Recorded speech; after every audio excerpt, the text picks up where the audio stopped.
A very quick update tonight. After work I came out and I removed the cow horns from the front of the chassis here. Those are the brackets that go on the front of the chassis, on the nose piece, and that these valance panels bolt to, and the wing stays bolt to the other side of those. So everything's clamped through these brackets, and because of the shape of them, they're known as cow horns. So those fit down on there. One thing I noticed when I was making the stays for the guards is that even though these are made from, I think it's 8mm thick steel, they can still bend. So when the guard stays were in place and everything was bolted up tight, you could still push down on the guards and you would see this flexing.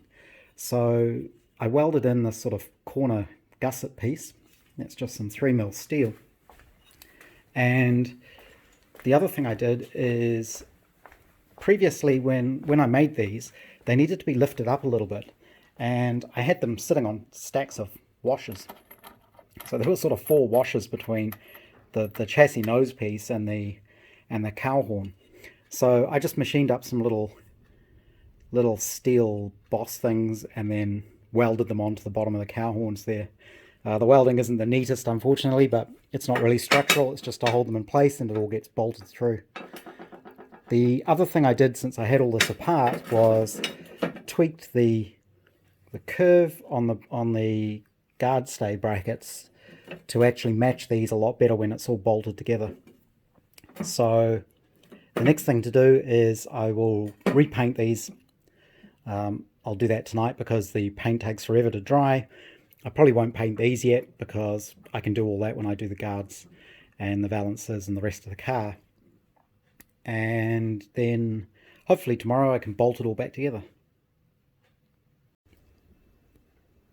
Somebody left a comment for me on the last film just about the lights I was using, and they mentioned that these bullet style lights are actually more 40s or 50s, and I believe that's actually correct. These are off later Austins. I'm not sure exactly when they started using them. So technically this car is a 1937, 1938. So it is closer to the 40s than the 30s. I believe the correct style lights would have actually been these. I do have a set of these and they look like basically miniature little headlights. But what I found is these don't really suit the shape of the car. I think maybe because it's got these long swooping guards and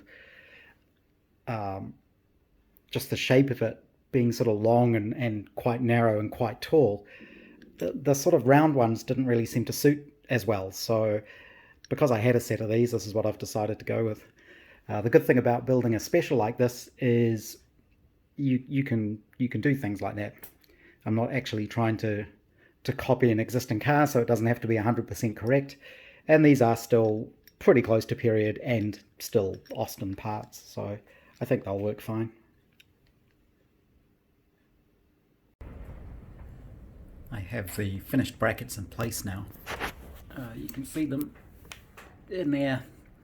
I haven't made the top parts yet where the headlights bolt on, but that should be pretty easy. And inside there you can see the cow horns with the extra gusset piece on them to make them a little bit stiffer. There's still a bit of movement in there, but everything is far more solid now. I mean, I can press down on that and it doesn't feel flimsy at all. So both sides are done. The next thing to do will be the headlight mounting brackets, and I have to figure out the wiring for these lights and for the headlights. I can't remember exactly what I did in terms of wiring there.